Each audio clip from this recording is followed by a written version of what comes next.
when we chant, I don't have to tell you, but I think it's important. It's very nice when we chant that you all try your best to also chant. I will chant first, and then you chant. And when you chant, I will hear, so I'll become happy. And hopefully, when I chant, you will hear, and hopefully, you'll become happy. The whole point of chanting the Lord's names is that these vibrations, they are not material. And you all know, that this entire world is made of vibrations. Sometimes you get positive vibrations, sometimes negative vibrations. Now, when you walk into a house and you see an audience for the first time, you could either feel very negative vibrations if no one smiles at you, or you could feel very positive vibrations because people are smiling at you. At the moment, everyone is smiling, so I'm feeling a lot of positive vibrations. That's good. but we all live, based on the vibrations that we attract. So chanting Krishna's names is a positive vibration. It is also, it is transcendental. You realize that when you chant Krishna's names, you don't get tired, you don't become distracted, and you can chant it for a long time and you don't feel it. But when you chant anything else which is material, you'll find that after a while, your mind becomes restless, it is turbulent, and it cannot concentrate very well. Which is why in the consumer market, you'll find that songs, which are made of material vibrations, like normal music, you'll find that they don't last very long. People keep moving from one music to another. And they'll play it sometimes, but after a while, it's ad nauseum and they go to the next. People make money out of that. But in our tradition of chanting Krishna's names, you can chant Krishna's names for years and years and years, and you never get tired of it. And it can be chanted by adults, it can be chanted by children, it can be chanted by anyone. There is no hard, fast rules to chanting Krishna's names. So please chant.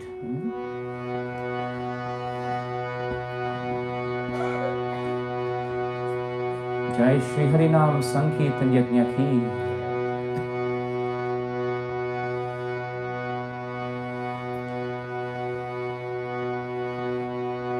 Hare Krishna, Hare Krishna, Krishna Krishna, Hare Hare Hare, Hare Rama, Hare Rama, Rama Rama, Hare Hare Hare. Now it's your turn. Hare Krishna, Hare Krishna, Krishna Krishna, Hare Hare, Hare Rama, Hare Rama, Rama Rama, Hare Hare, Hare Krishna, Hare Krishna, Krishna Krishna, Hare Hare, Hare Rama, Hare Rama, Rama Rama, Hare Hare, Hare Krishna, Hare Krishna, Krishna Krishna, Hare Hare.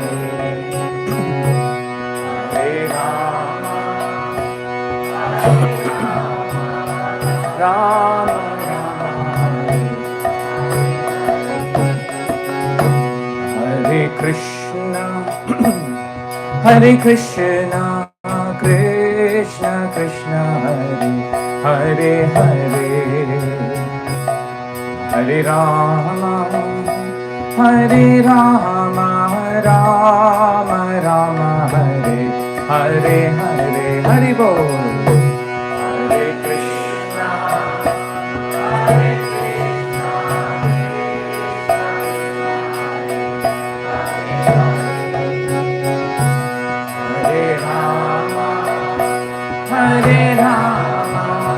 Rama Rama, Hare Krishna, Hare Krishna, Krishna Krishna, Hare Hare, Hare Rama, Hare Rama, Rama Rama, Hare Hare,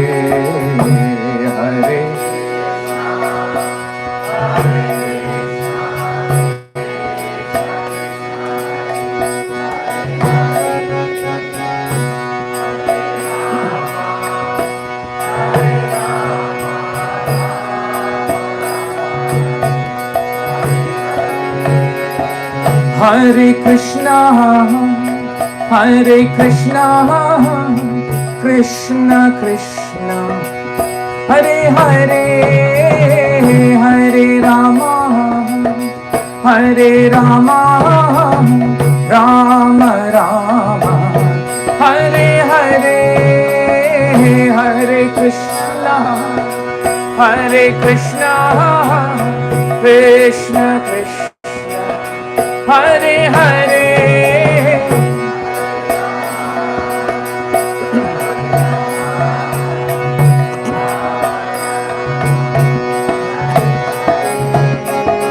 Hare Krishna, Hare Krishna, Krishna Krishna, Hare Hare, Hare Rama, Hare Rama, Rama Rama, Hare Hare, Hare Krishna, Hare Krishna, Krishna Krishna, Hare Hare, Hare Rama, Hare Rama, Rama Rama,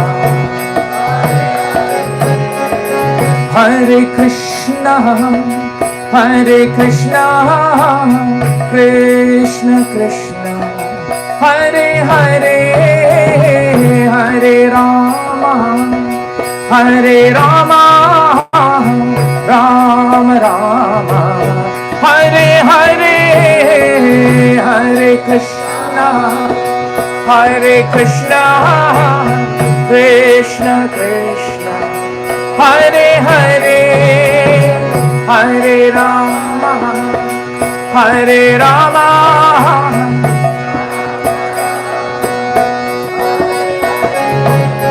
Hare Krishna, Hare Krishna, Krishna Krishna, Hare Hare, Hare Rama, Hare Rama, Rama Rama, Hare Hare, Hare Bol. Hare Krishna, Krishna Krishna, Hare Hare, Hare Rama, Hare Rama, Rama Rama,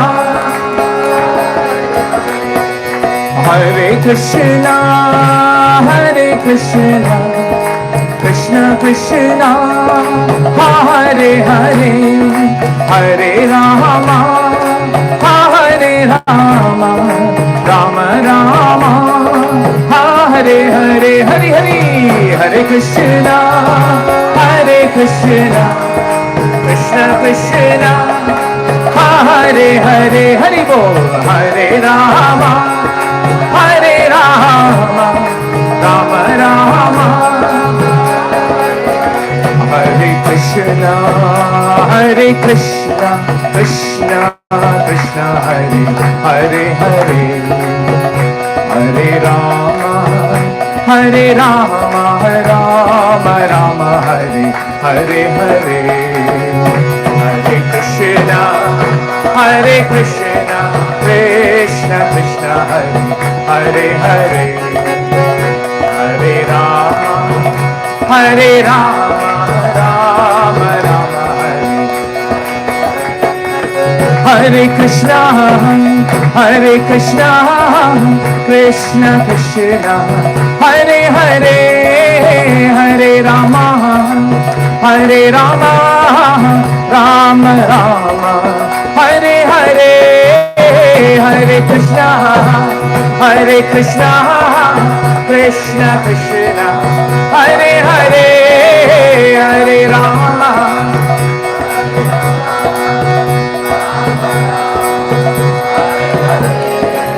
Hare Krishna, Krishna Krishna, Hare Hare, Hare Rama, Rama Rama, Hare Hare, Hare Krishna, Krishna Krishna, Hare Hare, Hare Rama, Rama Rama, Hare Krishna, Krishna Krishna, Hare Hare, Hare Rama,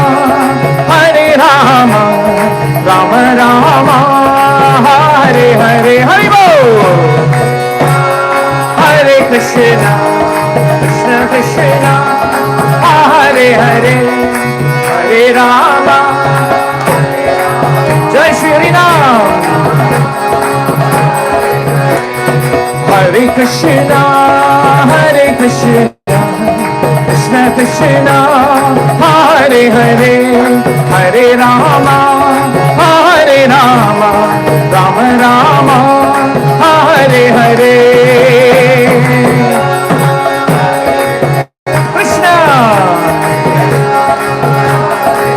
Hare Bol.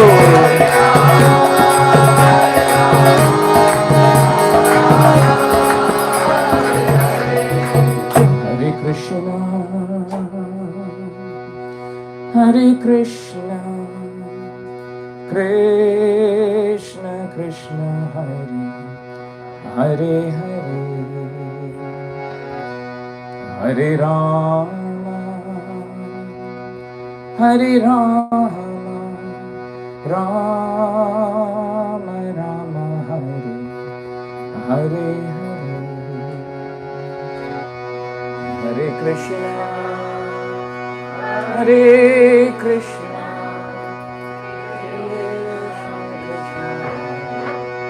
Hare Hare, Hare Rama, Hare Rama,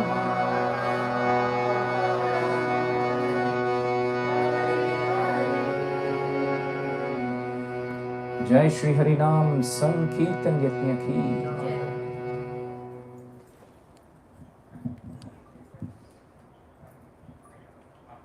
So we just chanted 10 minutes, maybe. Prabhu, how is the voice, the volume? Your neighbors have been informed that you have kirtan going on. Neighbors are also, Okay. actually all neighbors only. Are you all in the same area, the same? Oh, okay. Then you all qualify as neighbors. So. But I'll be more specific. What about your immediate neighbors? Are they all right, Prabhu? Oh, they're also here. Okay, that's very good. I saw someone coming out. Prabhu, did you come out of the room? There was someone from the next door who... Okay, yes, okay, that's good. Yeah, because sometimes when we have programs in condominiums, we do have, occasionally when kirtan becomes loud, some people start thinking what's happening in the house. Do we have a riot? But generally they're all right. If you serve them prasadam, they become all right. That's normally what happens.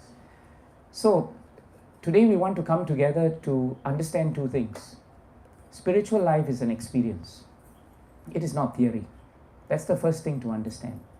When we come together to chant Krishna's names, when we perform any devotional activity, you can test it.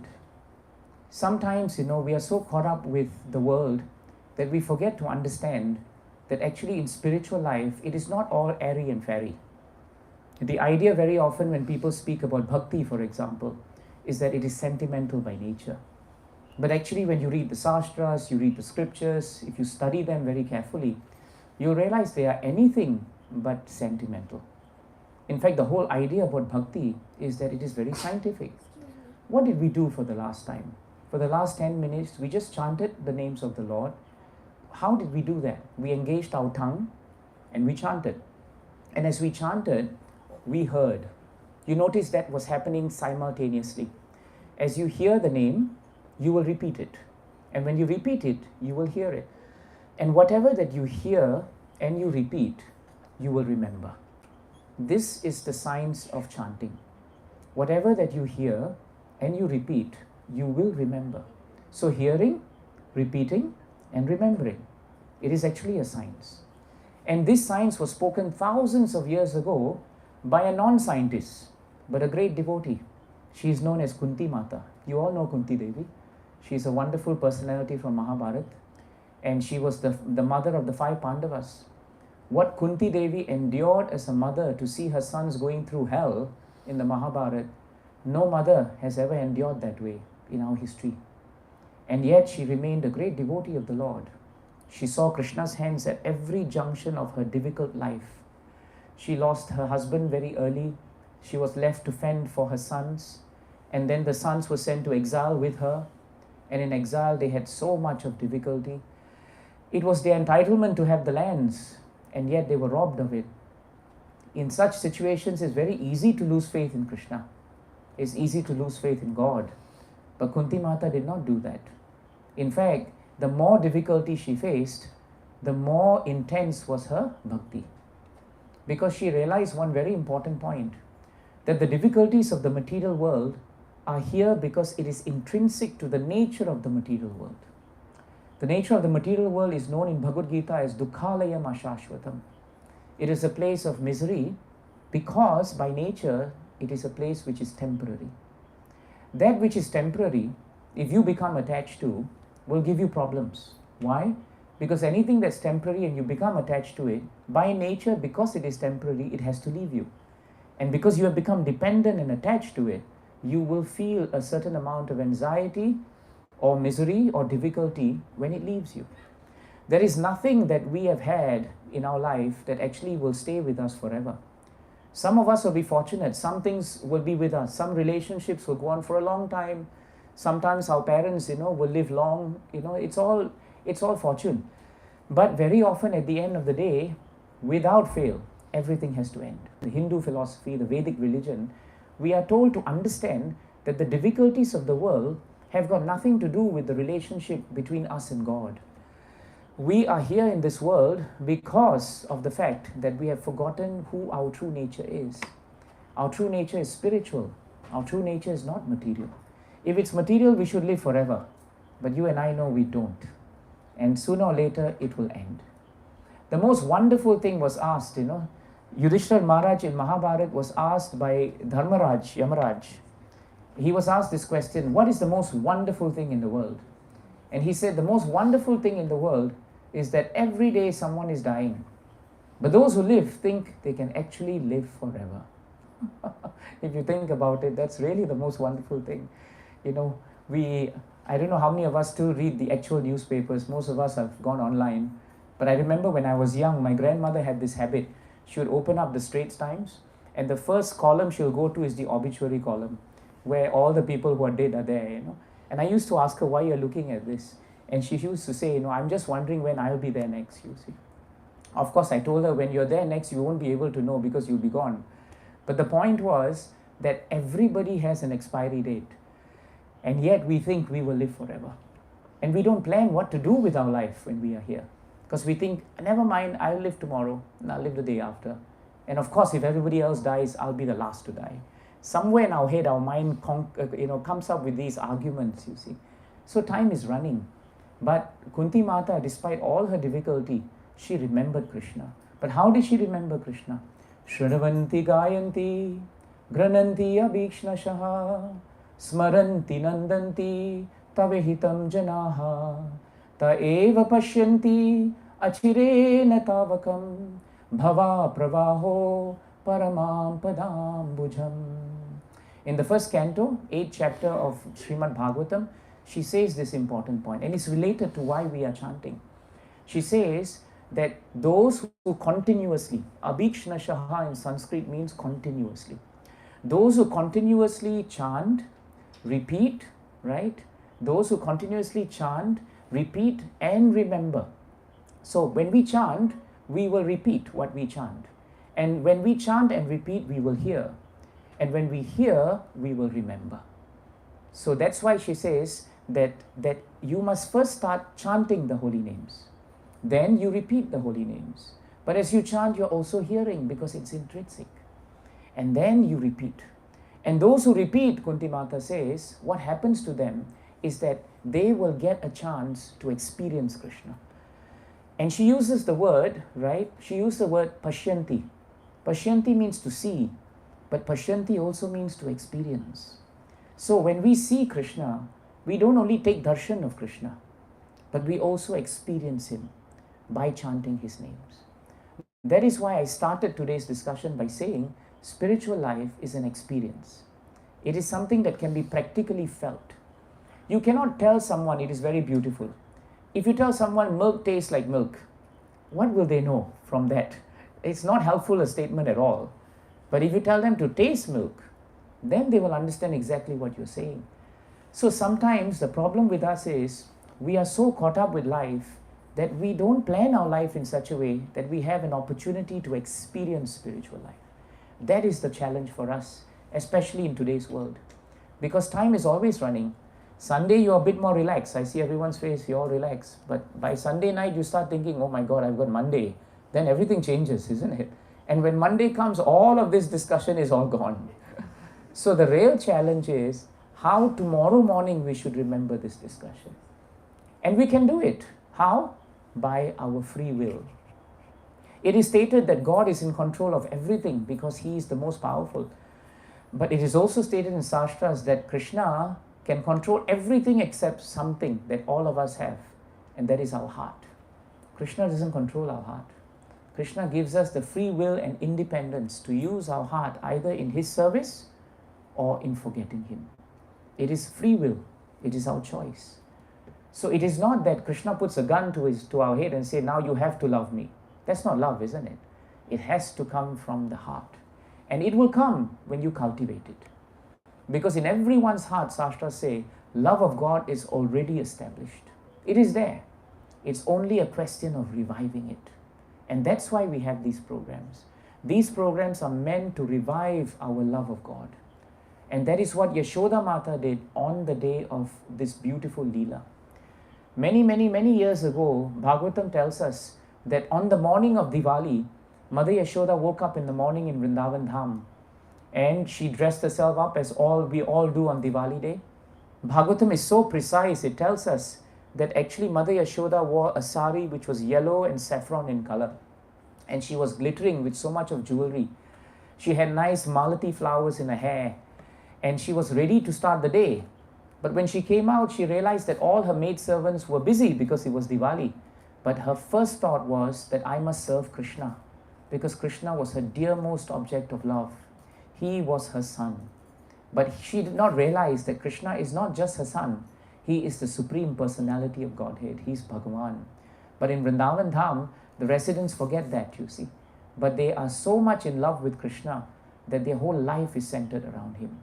So Mother Yashoda woke up and thought, even though I'm well dressed today, and even though I can ask a maid servant to churn butter, because that's what we normally do if we want to give something for Krishna. Krishna loved butter. But she thought, why should I ask someone else to do it when I should do it? So this is a very important point we learn from Damodar Leela. You cannot outsource bhakti. You know, we live in a world of outsourcing, isn't it? Everything is outsourced today. And many of us are doing well in life because of outsourcing, actually. But there is one thing in this world we cannot outsource, and that is bhakti. We need to perform bhakti personally. It is a personal relationship. You can't deputize someone, listen, take care of my child. You take care of your child because it's your child. So Mother Yashoda decided, I will do the churning for my beloved Krishna. And I don't know how many of us have churned butter. I think it's becoming rarer and rarer nowadays. Most of us either go to NTUC Fair Price or cold storage to get our butter. We don't churn it. And even in India, it's becoming rarer, I think, to churn butter, right? I remember my spiritual master telling me that in those days, the ladies didn't have to go to the gym because churning the butter and doing all the household work was enough to keep them very fit. So Mother Yashoda was churning butter with labor, with endeavor. But even though it was laborious and it was full of endeavor and difficulty and she was perspiring, she was happy because that activity that she was doing it for Krishna. So this is the second point in the Leela, that when you perform an activity which looks very apparently mundane to the rest of the world, but it is being offered to Krishna, that activity becomes spiritualized. This is very important. That is why we use the word Krishna consciousness. that we become conscious of Krishna. When you love someone, you're always conscious of them, right? If you go to work, very often you see on the desk, right? People always put pictures of their loved ones because they are conscious of them. When the boss is shouting at you and you look at those loved ones in the picture, at least you say, let me tolerate boss, because I'm doing all this for you and I'll just take it. And we tolerate, we go on because we are conscious of our loved ones. So Mother Yashoda was conscious of Krishna. And how was she conscious? She was just chanting his names and remembering all his pastimes. That's what she was doing. And in fact, that's what the whole of Vrindavan did. In whole Vrindavan, all the devotees, right, all the gopis and the gopas, the only thing they did, every day in the evening, they would come together. They had no TV in Vrindavan, no radio in Vrindavan, and they all slept very early because there was no electricity. But before they slept in the evening, they would come together only for one object. They would all come to gossip. Now, you all know that gossip is not normally the thing we like to do. And technically speaking, gossip means two people gossip about third person. So they were all gossiping, but they were gossiping about Krishna. They were talking about what Krishna did in the morning, what he did in the evening, what he did in the night, what he stole, what he did not do, what he spoke. And because that kind of talking was completely centered on Krishna, there was no envy, there was no politics, there was no lust, there was no anger, there was no greed, because Krishna is in the center.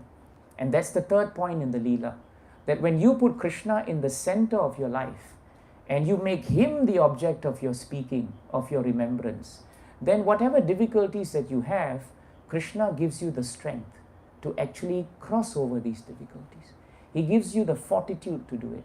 So Mother Yashoda was doing something very spiritual.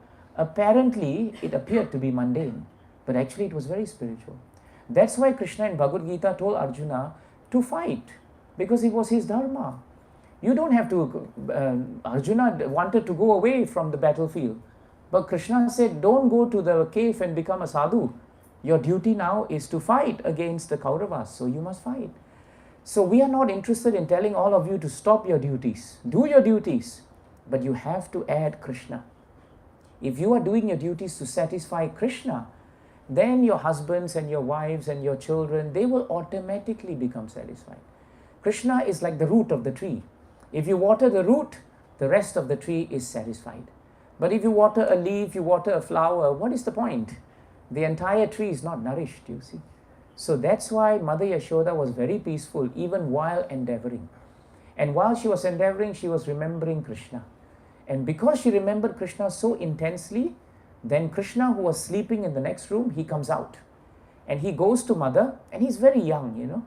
So he indicates to Mother to stop churning the rod, because he doesn't want her to do anything now, because he wants her to feed him. Now Mother Yashoda is very happy, because this is what she wanted to do. So she puts Krishna on her lap, and she starts feeding him. Bhagavatam tells us, you know, that Mother Yashoda's milk that came from her was so natural and spontaneous because of the love for her son. If you know anything about Goshalas and cows, you will realize that it is our tradition that before we milk a cow, we give the first milk to the calves.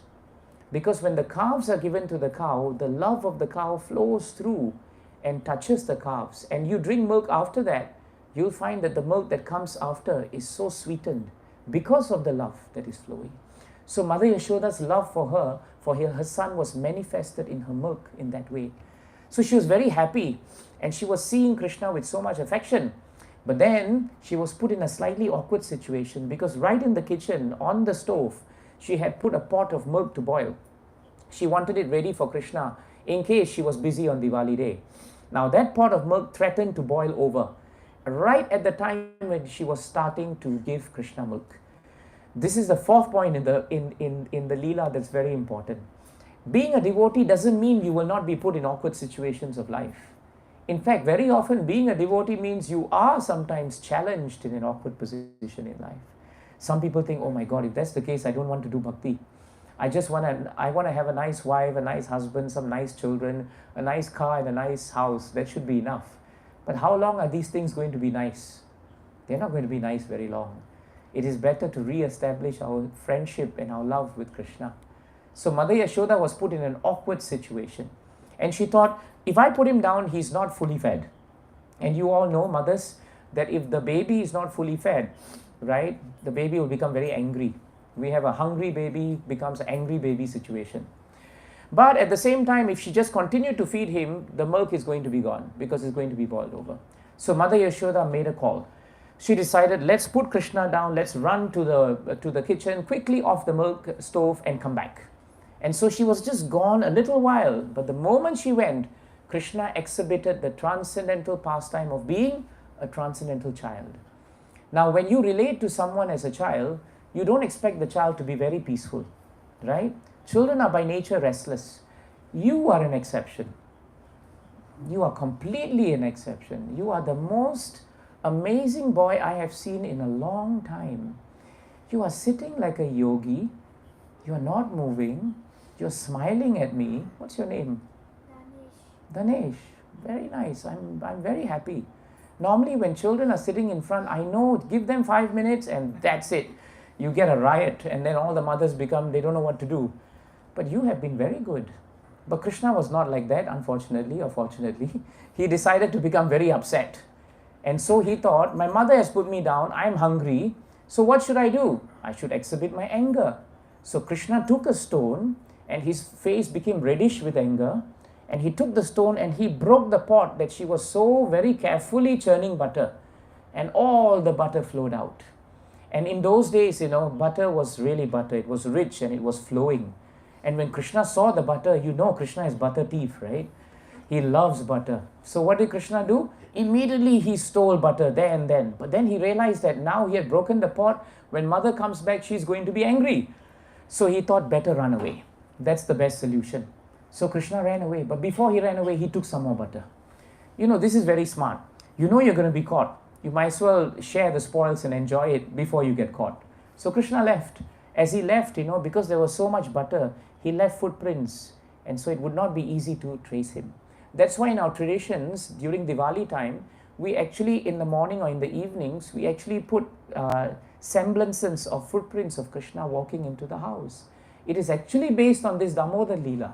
But we have forgotten the reason for it, you see. So Krishna left. And Mother Yashoda comes in now. And she realizes what happened. It's like a scene of a crime. The pot is broken and butter is flowing and no Krishna. So Mother Yashoda knew immediately who was the culprit. But instead of becoming angry, Mother Yashoda was smiling. She was smiling to herself because she's thinking, this Krishna, he's such an intelligent boy. When you love a child, right, sometimes even when the child is very naughty, you see good in him, isn't it? Sometimes it happens. So Mother Yashoda thought, he's so intelligent. Why? Because he's run away, because he knows if he stayed on, he'll be in trouble. But Mother Yashoda was worried. Because even prior to this day, many times Krishna had actually broken butter pots and stolen butter. Stealing butter in your own house, I won't say it's acceptable, but at least it's bearable. But going to your neighbor's house and then breaking pots there and stealing them like he was doing, that's difficult.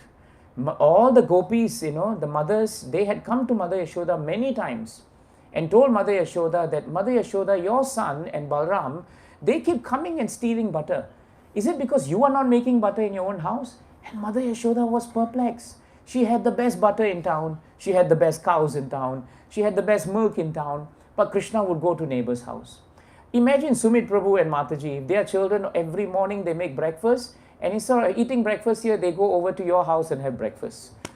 After a while, Sumit Prabhu and Mataji would start thinking, what are we doing that's so wrong? Surely they must like the food we cook, isn't it? So Mother Yashoda was becoming worried. Why does Krishna do this? So she thought on Diwali day, it's time to discipline him. She takes a stick and she starts walking into the room where Krishna is. Now she enters this large storeroom, which is like a chamber where all the pots of milk are being hung high up the ceiling. And it's high enough so that nobody can reach it, especially Krishna. But a wonderful sight actually awaited her. Bhagavatam tells us that she saw Krishna on a mota, which was vertical, and he was standing on it, barely on his toes, tiptoeing, and he was able to smash the butter pots with the stick. And the butter was flowing, but Krishna was not alone. Bhagavatam tells us Krishna was with his best friends. Who are the best friends? Anyone knows? The monkeys, right? The monkeys in Vrindavan, they were very good friends with Krishna. And the monkeys were there and Krishna was feeding them so nicely. And they were feeding him very nicely. And they were very happy. Mother Yashoda looked at this. Unknown to her, because Krishna's back was there, she was at the door and she was observing it. And she thought this is just playful banter between Krishna and his monkey friends. But our acharyas tell us there is a deeper meaning to this. In fact, in Lord Ram's time, these same monkeys were the Vanaras who served Lord Ram and who came with the great army to conquer Lanka and vanquish Ravana. And so when that battle was finished, Lord Ram became so happy with the Vanaras, Hanuman, Angada, Sugriva and all the others, that he told them, ask me anything you want and I will give it to you. When God asks us for anything we want, just give it to me, I'll give it to you. What will we ask? If Lord Ram came and said, anything you want, just ask and I'll give it. It's a good question to ask ourselves, isn't it? Actually, what we ask will define who we are. If we are asking for everything material, it just shows us what our consciousness is. Give me a nice car, give me a nice wife, give me a nice husband, children, and good bank balance, Then if that is the case, then it shows how materially inclined we are. But the Vanaras did not want anything. They said, Lord Ram, we are so happy in just serving you. This service is devotional service. That's why bhakti is not defined in English as devotion. Bhakti is defined in English as devotional service. Because without service, the element of devotion will always remain what we call elementary or theoretical. Imagine telling someone that I love you very much, but you don't do anything for them. After a while, they also get tired, right? You just talk, but you don't act. But devotional service means that you have devotion, but you act on it. That is very important. So the Vanara said, just give us the opportunity that next time you come back, Lord Ram, we want to come back to serve you. We don't want anything else. We just want to serve you. And so Lord Ram said, I will remember this. This happened long ago in a different yuga, Treta Yuga. And now, so many years had passed, but Krishna never forgets the service of a devotee. Please remember that. That's another important point in this Leela. Krishna never forgets the service of a devotee. And he is so kind that he will always reciprocate. That's the beauty of Krishna. It is stated in Bhagavad Gita, Ananyas chintayanto mam ye janaha paryupasate tesham nitya abhiyuktanam yoga kshemam vahamyaham. Krishna says in 9:22 of Bhagavad Gita that for those of you who are exclusively devoted to me, I give you what you lack and I preserve what you have. That's amazing, isn't it? In law you have guarantees, right? I draft a lot of guarantees for my clients, but I've never seen a guarantee like this. This is the ultimate guarantee. Whatever that you have, don't worry, you will not lose. I preserve it. But whatever that you lack, I will give you. So Krishna is very complete in his reciprocation. And so when Krishna came as Krishna now in Vrindavan, the same monkeys who served him as Lord Ram's Vanaras, they came as monkeys in Vrindavan. And Krishna this time gave them so much of intimate service. Not like last time. As Lord Ram, it was awe and reverence. But in Vrindavan Dham, it was just the monkeys and Krishna. They were friends. But this time, in this Leela, Krishna did not want the monkeys to serve him. He took the milk, the butter, and he served it. This is the mood of Krishna. This is the mood of the Lord. So Mother Yashoda thought it was just natural, monkeys and young boy. But actually for Krishna, it was much deeper. He was bound by his love for the devotees.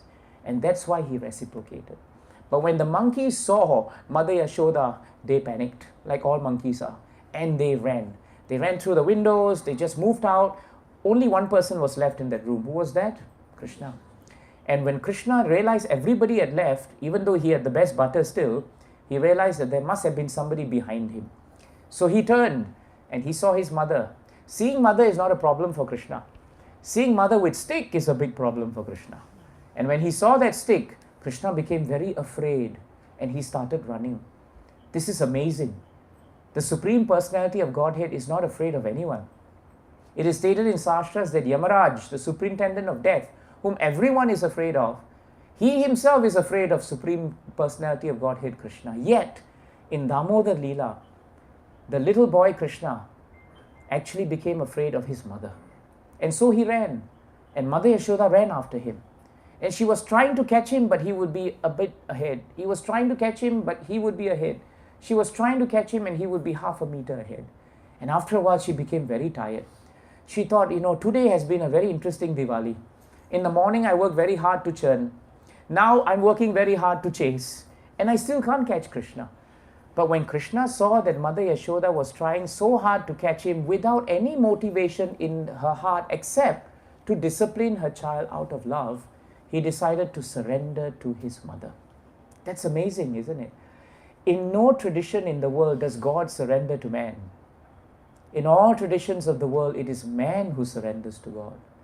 It is only in this Vedic tradition of bhakti that God is ready to surrender to his devotee.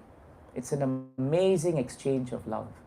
And so Krishna submitted himself to Mother Yashoda, not on the basis of fear, but on the basis of love. But when he was caught, he displayed fear. Why? Because of the stick.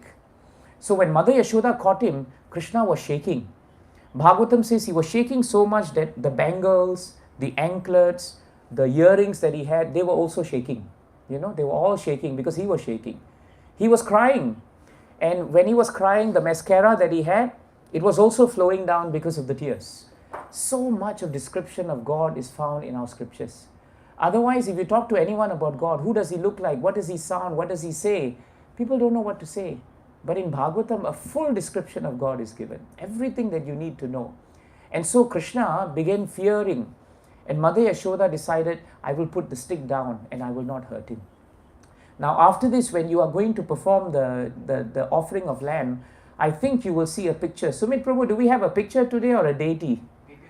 When you see the deity and you come close to the deity, right? Look carefully. Where Mother Yashoda is, at the bottom, near her, there's a stick. She has put the stick down. Okay? And the moment she put the stick down, Krishna became a little bit pacified. But Mother Yashoda said, I have to tie you up now. Right? Does your mother ever tie you? No, not yet. Okay, never mind. But Mother Yashoda thought Krishna is too mischievous. He's going to run around. So better I tie him for a while until I do everything. So she took the mortar. She said, Krishna, stand there. Krishna was very obedient. And she took the rope and she began tying it around his belly, except that the rope couldn't come together. Now Krishna is very small. He's not obese, he's not overweight, nothing. He's just a normal child, But she couldn't bring the rope around him. The Shastras tell us every time she brought a rope around him, it was 2 fingers short. 2 fingers short. So she got more rope in the house, and again it was 2 fingers short. She got more rope in the house, and again it was 2 fingers short. By now, all the elderly gopis, the neighbors, had started hearing. In Singapore, it's very impersonal. Neighbors, in Singapore, people often close the door and you don't know what's happening. But in India, it's very different, isn't it? If you're in a society, everybody knows everyone. Our doors are open. You want to take sugar from me, I take salt from you, it's all right. But in Singapore, you don't get that culture, It's a very impersonal culture. But the same thing happened here. All the gopis started hearing. Have you heard now? The latest. Mother Yashoda is trying to bind Krishna, but she can't. So all the gopis came. And they started smiling. And they were thinking, what is this amazing thing with Krishna? And Mother Yashoda was becoming very tired. She got all the rope and put everything together, but still it was 2 fingers short. And finally, when she was about to give up and she said, I surrender, Krishna again became merciful to her. And he thought, my mother is working so hard to discipline me. She doesn't get anything from this. She doesn't want anything. Unmotivated service. Therefore, because her bhakti is unmotivated, because her bhakti is uninterrupted, I will submit myself. I agree to be bound by her. And so the Supreme Personality of Godhead, who is in control of all the 3 worlds in this world and the spiritual world, became subject to the binding of ropes by a simple mother, a simple devotee. There was no qualification to Mother Yashoda. She didn't have an MSc, no degree, never went to university. She was just a very simple person. But she was the highest devotee because of her bhakti. So bhakti doesn't require qualifications which are material. Bhakti only requires a sincere heart. That's all. And do we need to go for seminar? How to become sincere? We don't need, right? There's always a seminar for everything today, isn't it? Or there's coaching for everything, but there's no coaching on how to be sincere. Everybody knows how to be sincere. But it's a question of who you become sincere to that becomes important. So Mother Yashoda finally bound Krishna with the rope. But Bhagavatam tells us it was not the rope that tied him. It was her love that bound him. Just like it was the love of the monkeys that bound Krishna. So this story, this beautiful episode, is really about the binding of the devotee's love upon the Lord. That's what it is about. And the Lord agreeing to be bound. And so Mother Yashoda became very happy and she went inside. But Krishna, you can't keep Krishna bound for long. He's supreme. And so Krishna said, my mother is satisfied, but now I want to walk. So Krishna started crawling, because he's still small. As he crawled, the mota that was like that turned horizontal and started rolling with him. He started walking through the door, and he came out to the courtyard where the garden was. And there were two beautiful large Yamal Arjuna trees, and he started walking through them. Now he went through them, he started crawling through them. He went through them, but the mota was very big and he got stuck. But at that point of time, Krishna just pushed a little harder, and the mota pushed the trees down, and they came down with a crash. And in the presence of the trees were two beautiful beings. They looked like devatas. And they introduced themselves to Krishna as the sons of Kuvera. You all know Kuvera? Kuvera is like the presiding devata for material prosperity. And their names were Manigriva and Nala Kuvera. And they said, and Krishna asked, how come you all are trees in my courtyard? And they said, Krishna, a very, very long time ago, we were the sons of Kuver. But because our father was so well-to-do, we became very complacent. We were drinking, we were just breaking all the regulative principles of bhakti. We had no idea about our goal of life, and we were wasting our time. So one day we were in a lake, and we were completely naked without clothes, and we were intoxicated. At that point of time, Narada Muni, the great powerful sage, passed by. And we came out to look at him without even putting on clothes, out of a sense of decency. When the sage Narada saw us, he became so compassionate that he said, why should you be in the human form? Better you just be in the form of trees, because trees you don't have to put on clothes, isn't it? Trees are very normal. No one puts clothes on trees. So you become trees. Your consciousness is also very low. And they became very scared. And they said, Narada Muni, please don't curse us. Please bless us.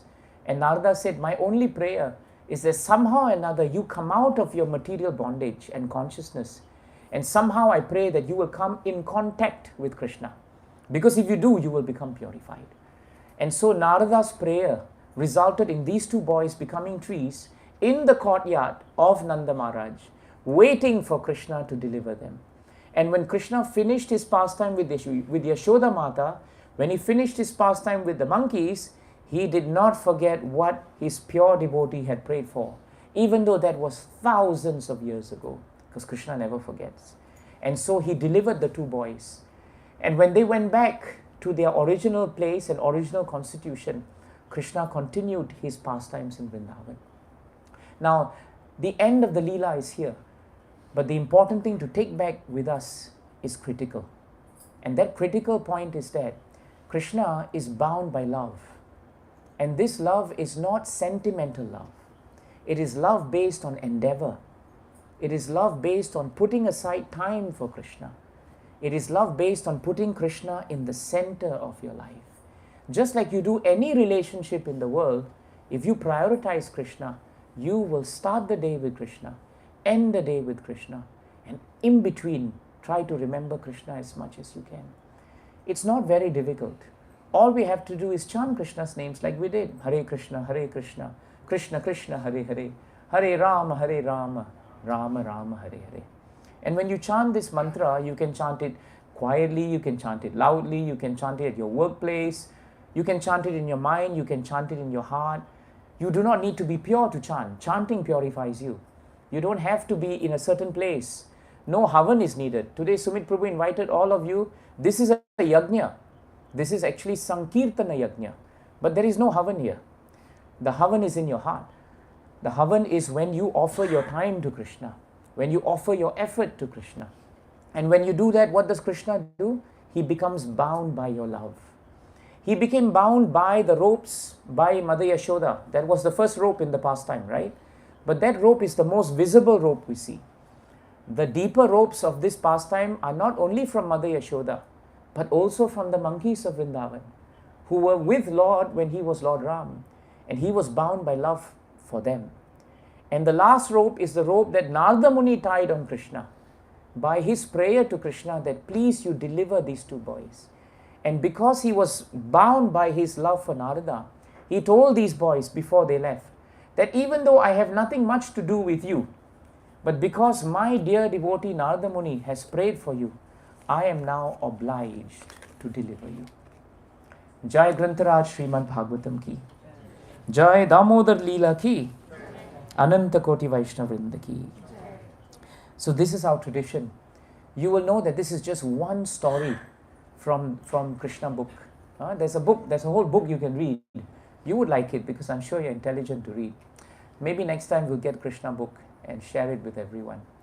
But these stories are available, and they are not stories in the English sense. They are not fiction. These are eternal pastimes of the Lord. You know, it's a fallacy that just because you don't see something, it doesn't mean it doesn't exist, isn't it? Imagine if you had no social media and someone told you Donald Trump is in US and you've never seen him personally. Then in logic, you would say Donald Trump does not exist because I have never seen him. Imagine that logic. It's the most fallacious logic ever. But we apply that logic to God every day. We always say, because I've never seen God, therefore God doesn't exist. People just talk about him, but actually there's nothing to it. And that is very sad. So now we will end the program by chanting Damodar Ashtakam. Prabhu, how do they chant? Do we have copies? Do we have?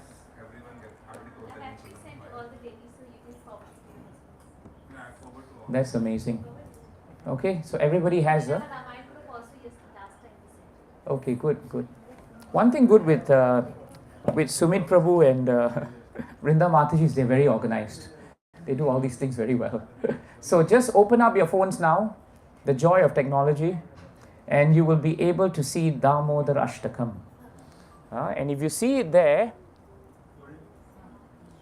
it's Damodar Ashtakam. We are going to sing this, and at the same time, we are going to offer the lamps. Prabhu? Yeah, as you sing, we will offer. So we all will take turns to come forward and offer even as we sing. We'll do it simultaneously. Okay. Yeah. Okay, so they will give you achaman, water, right? Don't put it on your head. It's meant for purification. So you just, rub it on your hands and then take the lamp, offer it to the Lord. When you offer it, remember this pastime. Don't ask for gold, don't ask for a car, don't ask for anything else, right? Just pray for bhakti. And even if your mind tells you, no, please don't listen to what he said. You have to conquer the mind and pray for bhakti and then see what happens. Okay? Let's chant. Namamishwaram Sachiranandarupam Lasat Kundalam Gokule Prajamahanam. Your turn.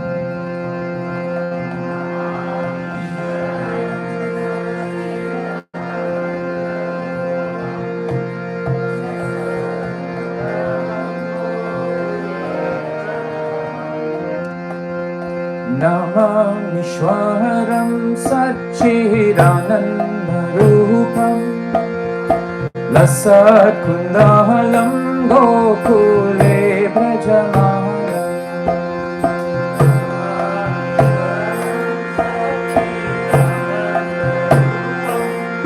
They can start offering.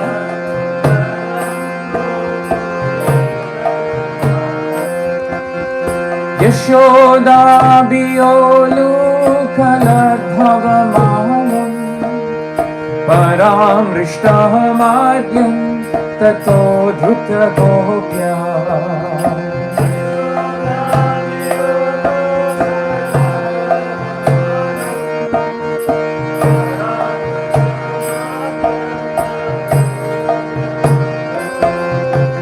Rudantam Muhunetra Yugmam Rijantam Parambojayugme Nasatankanekam.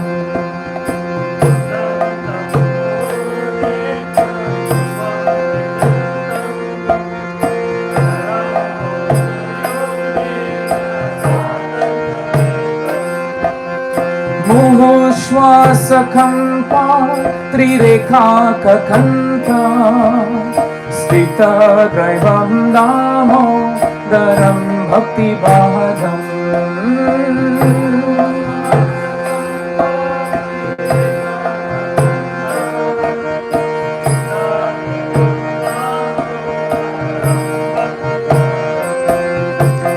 इति दृक्स्वलीलाभिरानन्दकुन्दे स्वघोषं निमाजन्तम् अख्यापयन्तम् हरि बोल।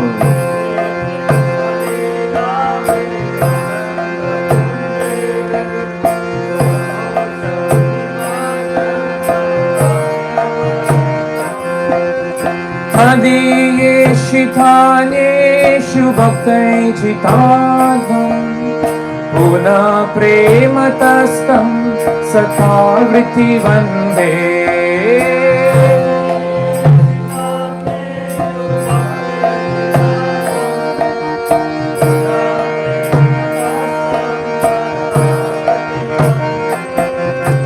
वरं देवः मोक्षं नः मोक्षवदेव न चान्यं वृणेऽहं परिषदपीह।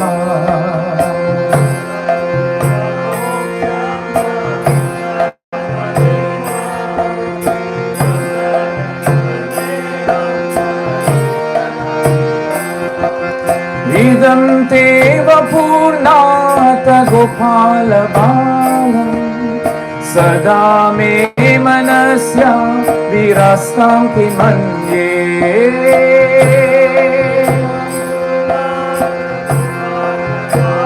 जय बाल गोपाल की।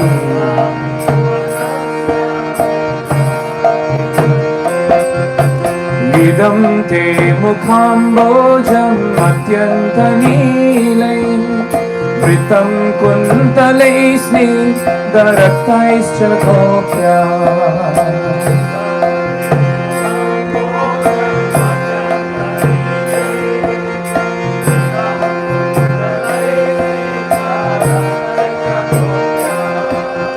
मुहुश्चुम्बितं बिम्बरक्तादरं मे मनस्याविरास्ताम् अलं लक्षलाभे।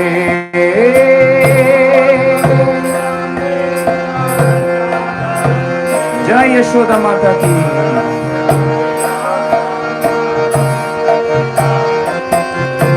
नमो देवः दामोदर अनंत विष्णु प्रसीदा प्रबोधो कजलाब्धिमग्नम्।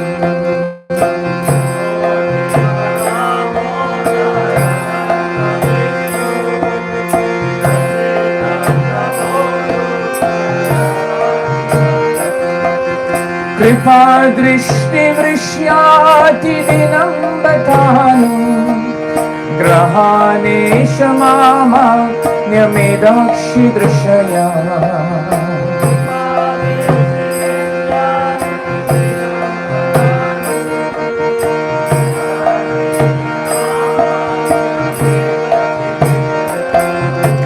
कुबेरात्मजो बद्धः मुद्यैव याध्वम् त्वया मोचितौ भक्तिभजौ कृतौ च।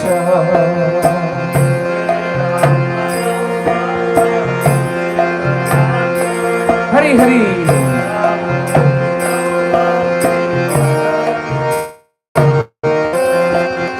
तथा प्रेम भक्तिं स्वकं मे प्रयच्छ न मोक्षे ग्रहो मे श्री दामोदरेह।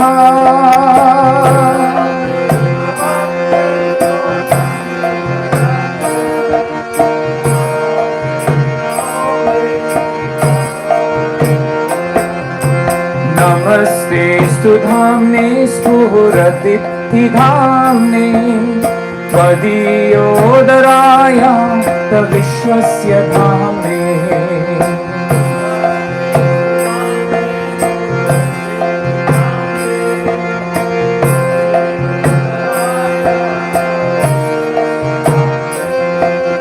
नमो राधिका त्वदीया प्रियाय नमो नन्तलीलाय देवाय तुभ्यम्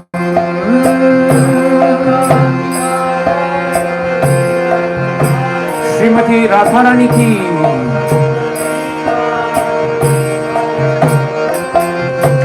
नमो राधिकायाय त्वदीया प्रियाय नमो नन्तलीलाय देवाय तुभ्यम्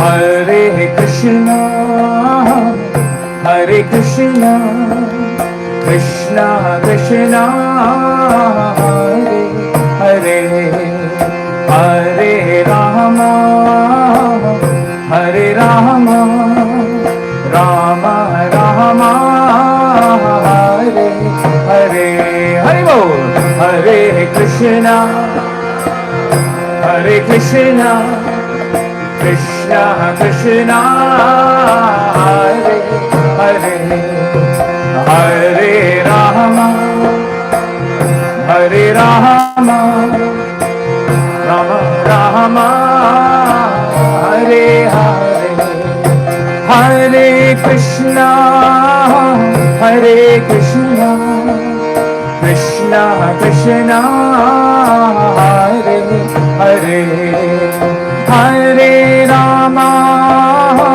Hare Rama, Rama Rama, Hare Hare, Hare Krishna, Hare Krishna, Krishna Krishna, Hare Hare, Hare Rama, Hare Rama, Rama Rama, Hare Hare, Hare Krishna, Hare Krishna, Krishna Krishna, Hare Hare, Hare Rama, Hare Rama, Rama Rama, Hare Hare, Hare Bol, Hare Krishna, Hare Krishna,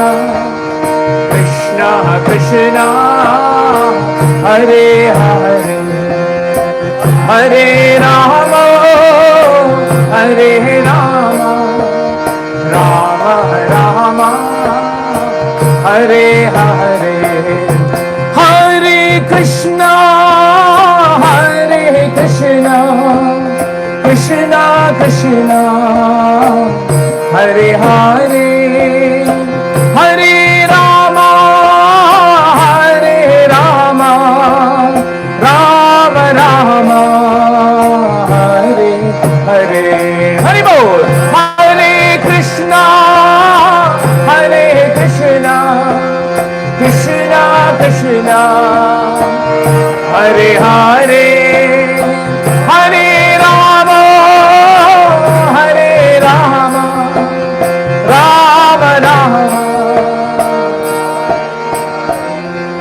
Hare Krishna, Hare Krishna, Krishna Krishna, Hare Hare, Hare Rama, Hare Rama, Rama Rama, Hare Hare, Hare Hare, Krishna, Hare Krishna, Krishna Krishna, Hare Hare, Hare Rama, Hare Rama, Rama Rama,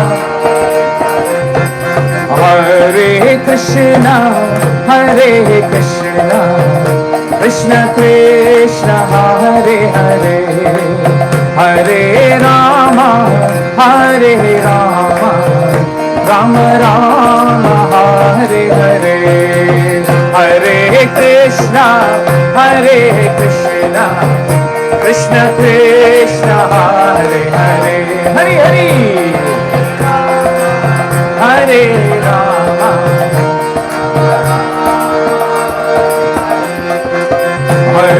Krishna, Krishna Krishna, Hare Hare, Hare Rama, Rama Rama, Hare Hare, Hare Krishna, Krishna Krishna, Hare Hare, Hare Rama, Rama Rama, Hare Hare, Hare Krishna, Krishna Krishna, Hare Hare, Hare Rama, Rama Rama, Hare Hare, Hare Krishna, Krishna Krishna, Hare Hare, Hare Rama, Hare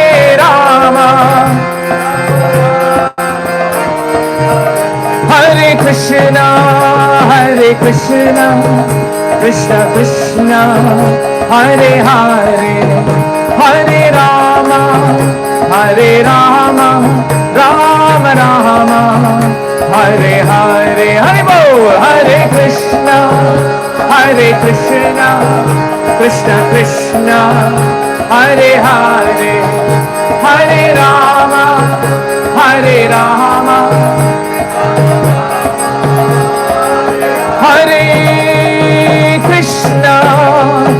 Krishna, Krishna Krishna, Hare Hare,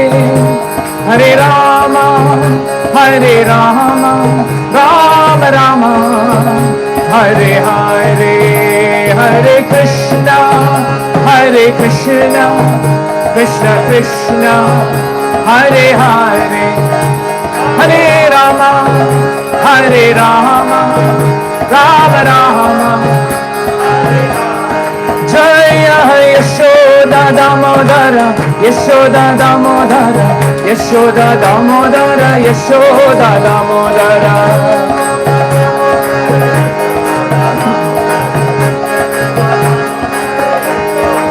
Jaya Giri Govardhan,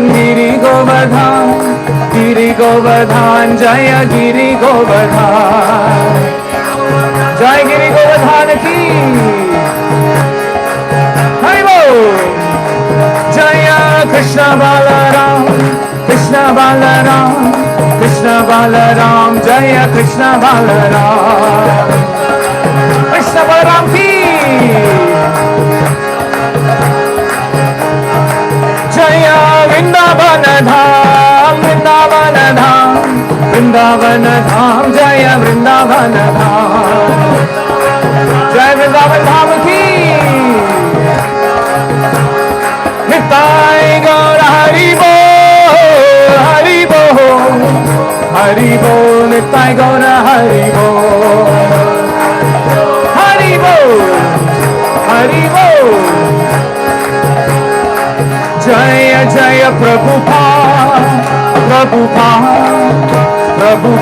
Jaya Jaya Prabhupada,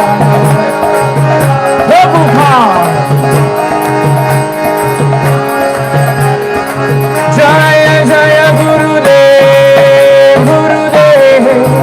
Gurudev, Jaya Jaya Gurudev.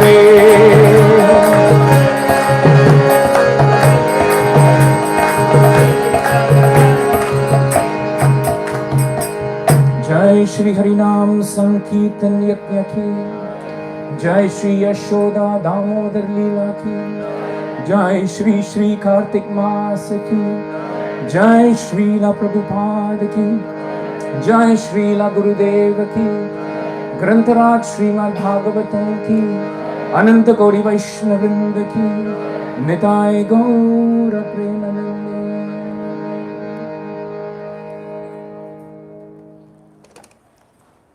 Thank you very much for joining us today. You have taken valuable time to be with us. We're very grateful. We hope that this will not be the last time you come, and that somehow between Sumit and Vrinda, they will keep inviting you for programs. Our meeting here is not accident. There must be a reason why we are meeting. Please take the points that are given and shared with you through all our scriptures to heart, because otherwise these programs become rituals. We come together, we do something, we go. This is not an exercise in punya, it is an exercise in devotion. So there is a subtle but distinct difference actually. And please, the next time someone tells us that our culture is steeped in sentimentality, think again. It is not. It has so much of evidence. There's so much of richness and culture, and we should embrace it. We should not reject it. But the only way to embrace it is to practice it. That's the only way. Thank you very much. Sumit Prabhu, Vrinda Mataji, thank you so much for having us over. Thank you, Prabhu. Wonderful. Thank you. Thank you for nice kirtan. No, kirtan is, always nice. Hare Krishna, Jai Shri Prabhupada ki Jai. So it's not an easy task.